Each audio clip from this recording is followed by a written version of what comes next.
Hey there, subscribe to my channel, and also press this bell icon so you never miss any new updates, cause whenever we upload new video you will get a notification on your phone. Test 8. You will hear a number of different recordings, and you will have to answer questions based on what you hear. There will be time for you to read the instructions and questions, and you will have a chance to check your work. All the recordings will be played once only. The test is in 4 sections. At the end of the test, you will be given 10 minutes to transfer your answers to the answer sheet. Now turn to Section 1. Section 1. You will hear a telephone conversation between a customer and the receptionist at a courier company. First, you have some time to look at questions 1 to 8.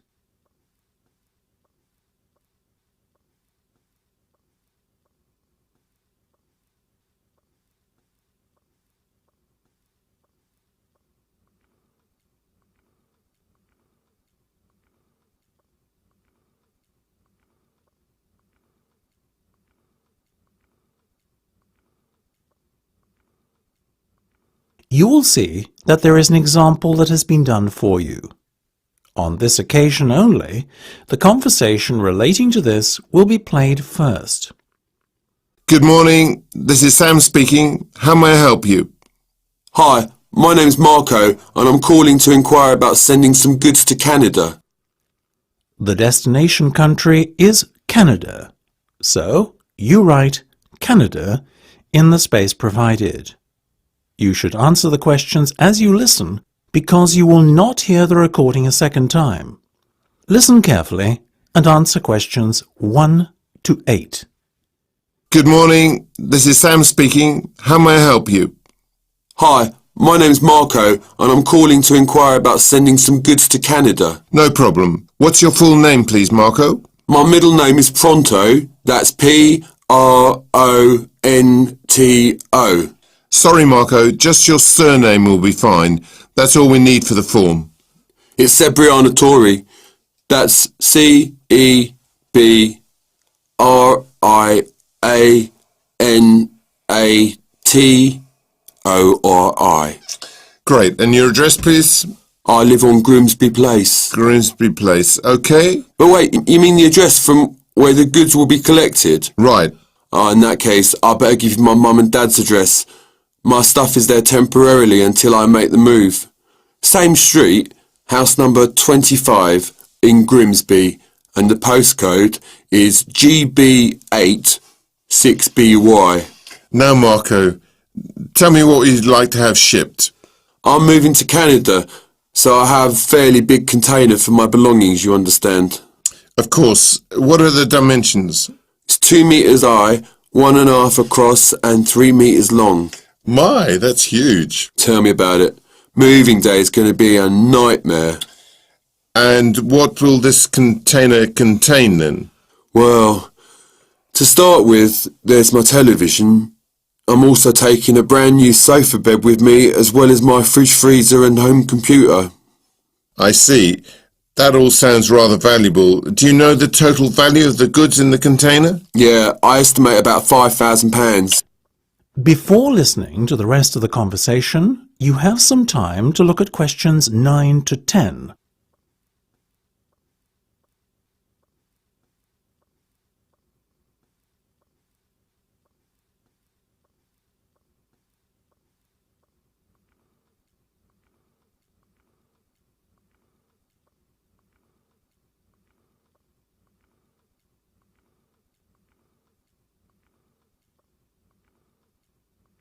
Now listen and answer questions 9 to 10.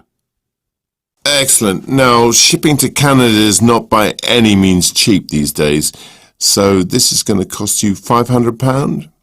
That would nearly pay for a new TV and sofa. It's a lot of money, isn't it? But as I said, shipping is an expensive business. How do you intend to pay then, Marco? Credit card, okay? Fine. I assume you are the card holder. Actually, it's my sister's account. Mine is a little tight for me at the moment with the expense of the move, so it's either a case of ask sis or ask the parents. Which would you choose? I see what you mean. Okay, I'll take the details in a moment and confirm the collection date. But first, let me just ask you a few questions about your move to Canada. The Canadian government requires all shipping companies to carry out a thorough check before agreeing to ship goods into the country. And part of that check is a personal profile of our customers, you see. So, why are you moving to Canada? My girlfriend's Canadian. I'm going to live with her. And what will be your employment status over there? Well, I'm travelling on a working holiday visa, but I hope to secure a work-sponsored visa shortly after arrival. Let's see, a holiday visa? No, a working holiday visa. That allows me to stay in the country for 12 months as opposed to 60 days with a holiday visa. Okay, no. That's the end of section 1. You have half a minute to check your answers.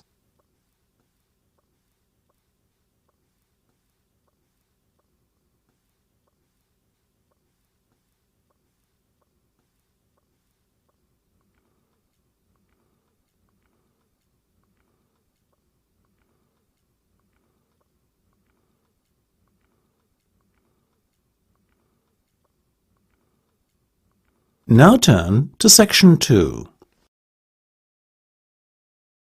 Section 2. You will hear a bank representative briefing a group of customers on how to register for online banking.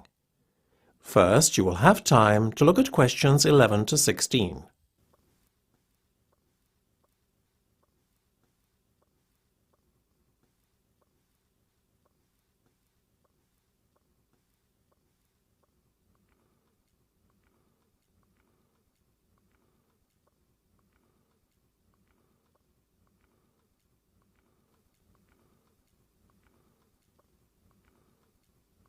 Now listen carefully and answer questions 11 to 16.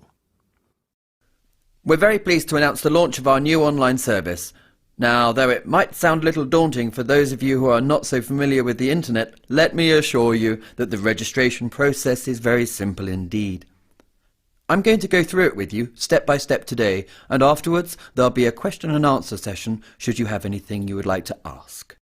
The first thing you must do before you can gain access to our online services is send us the profile request form over the internet through our online portal, making sure you attach a scanned copy of your passport to go with the form.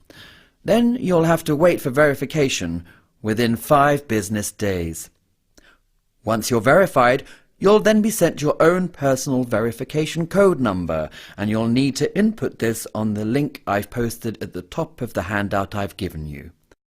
www.hcbs.com/ACC setup. Once you enter the verification code, you'll be taken to the registration page, where you'll be asked to complete and send through your online account registration form. Having done that, you'll then receive an email message asking you to confirm that you're the owner of the email address you have supplied. Simply log into your email account and follow the link in the message you've been sent to the account update page. You will then be prompted to enter the details of your bank cards and all accounts held at the bank to complete your online profile. Once you've linked your cards and accounts to the profile, click the Update button on the top left of the screen. This will take you to the activation page. One click of the activation button and you're then set up to go and can start using your online accounts immediately.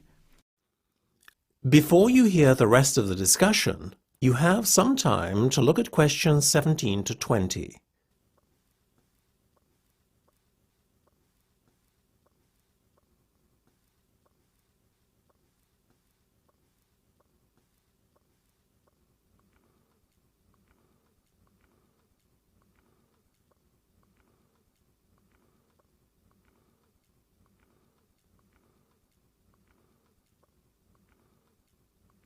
Now listen and answer questions 17 to 20. When you've done all that, you'll be able to log in and out of your account as you please. I'd like to draw your attention to the screen now for a moment. What you're seeing is an example of a member's online profile. This is the welcome page. Centre top, a list of your accounts and balances will always be displayed. You can click on any account on the list to see more details or customize a statement. When you want to log out, simply click the button at the top left of your screen. Directly under it, you'll see a button named Edit. Clicking on this will take you to your profile page where you can amend your customer details as often as you like. While you are navigating, should you ever want to return to the welcome page, simply click the Home button located at the top right of the screen and you'll be taken back to the welcome page immediately. Next, take a look at the drop-down action menu just below the centre of the screen. This gives you quick access to the online transactions portal where you'll have the freedom to effect online transactions at the click of a button. One last thing I'd like to point out is the fact that there should always be a lock icon on both the bottom right and left of the screen. This confirms that your connection to our server is secure and safe. If the lock is ever missing from your screen, log out immediately and report it to our customer service team, who are available 24 hours a day at 1-800-365-365. That's the end of section 2. You have half a minute to check your answers.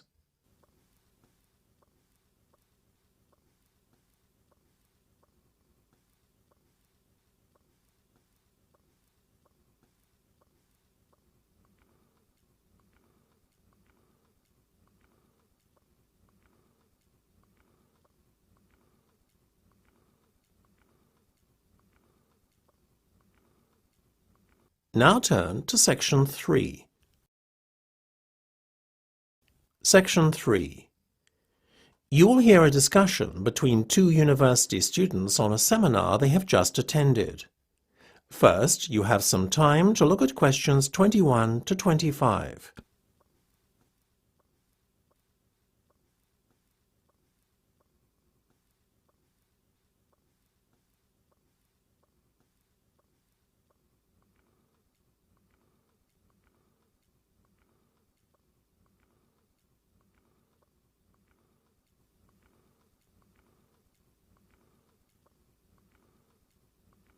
Now listen carefully and answer questions 21 to 25.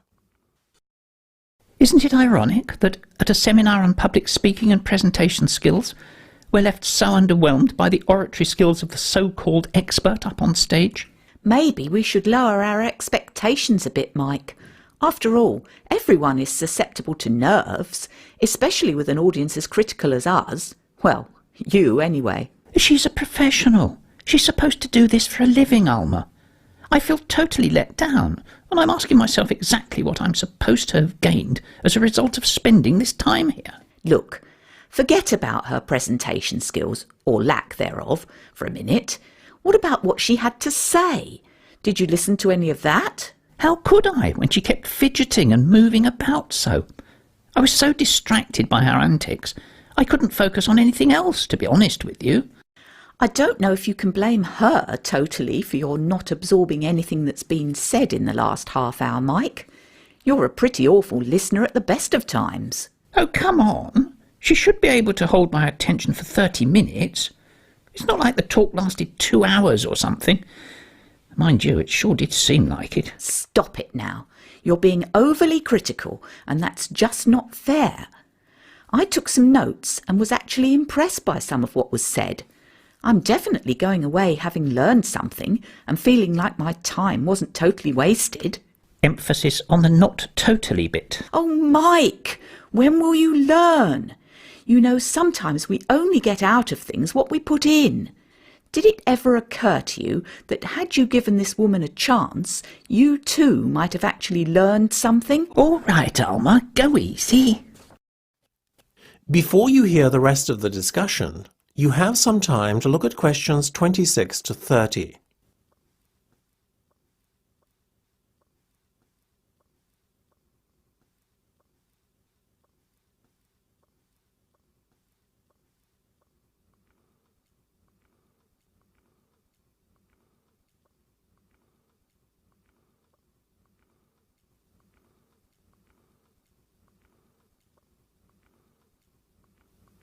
Now listen and answer questions 26 to 30.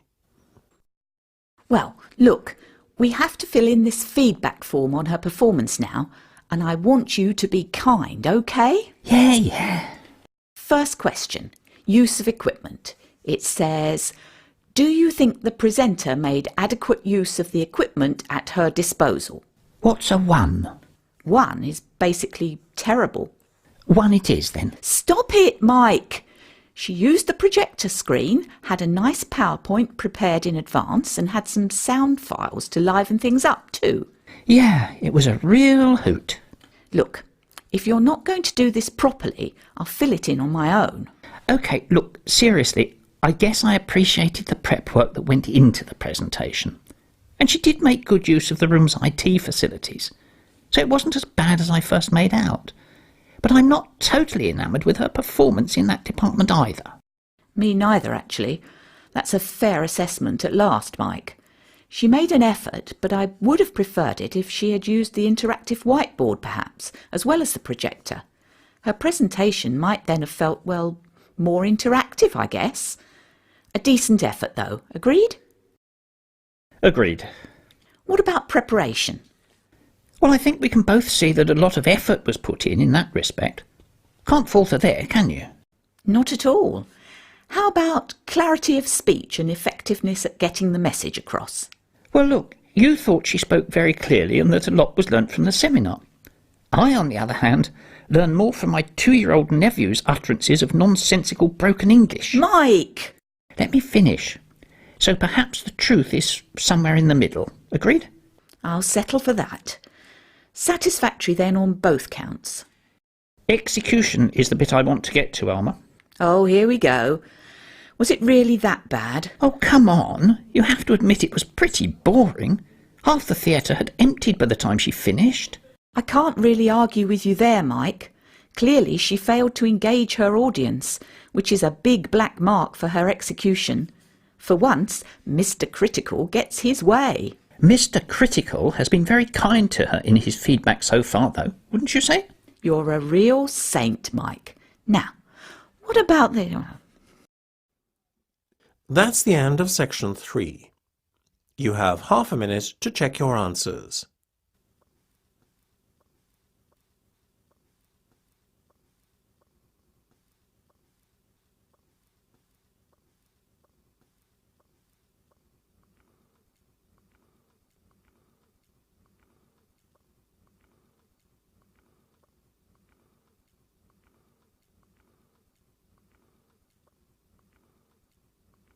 Now turn to section 4. Section 4. You will hear part of a talk given by a professor for a marketing course. In the talk, he compares different makes and models of a type of car called Super Mini, for which the students will work out advertising strategies for their final projects. First, you have some time to look at questions 31 to 40.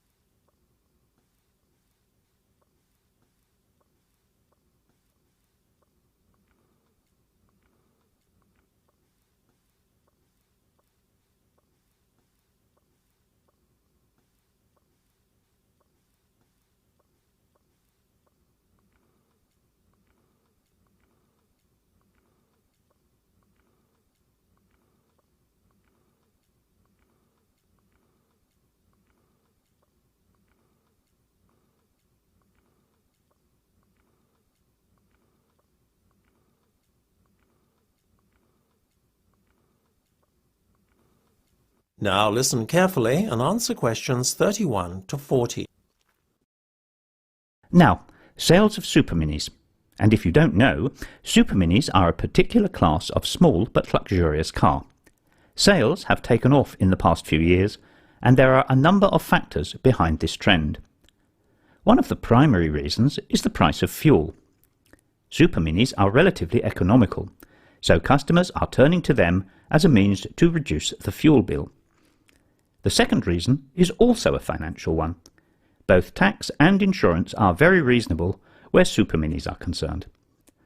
Then there is the fact that super minis don't lose their value as quickly as larger cars, not to mention the ease with which the narrow city streets can be navigated. These advantages are present across the board in all makes of super mini. These cars have undoubtedly become desirable, and with so many available in the market now, this creates a challenge for the developers of advertisement campaigns, which is exactly why I've chosen this sector for your final projects. As you know, you'll be working in teams, and each team will be allotted one of these brands by lottery, but we'll take care of that next week. In today's lecture, I'm going to give you an overview of the different brands. I'd suggest you keep notes, perhaps make yourselves a table, because you'll need the information as you develop your project, both for your brand and that of your, shall we say, competitors.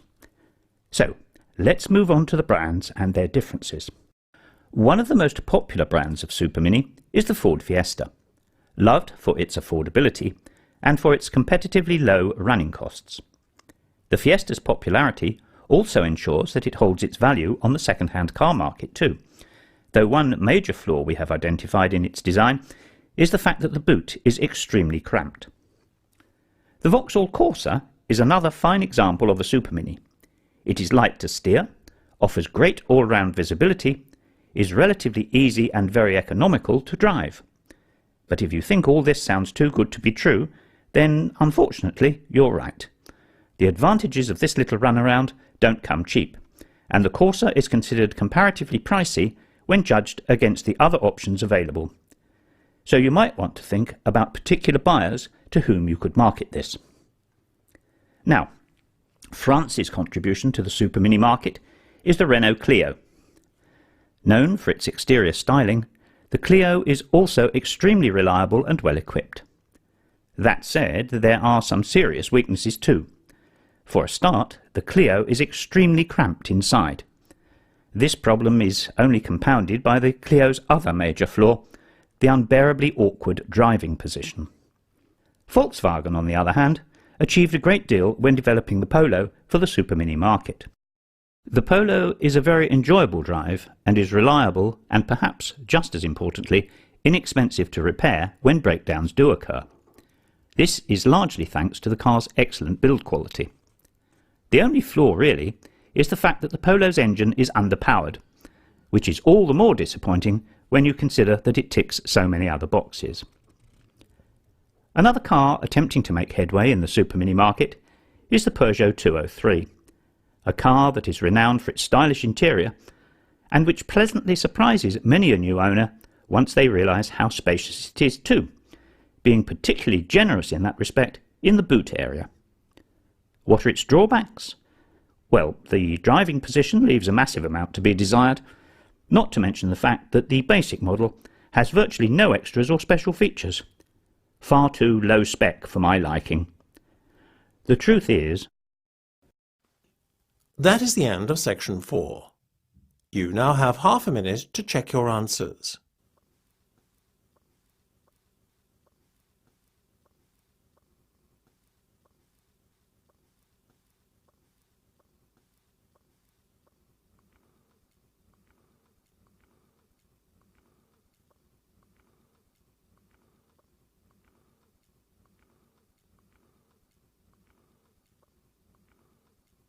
That is the end of the listening test. You now have 10 minutes to transfer your answers to the listening answer sheet.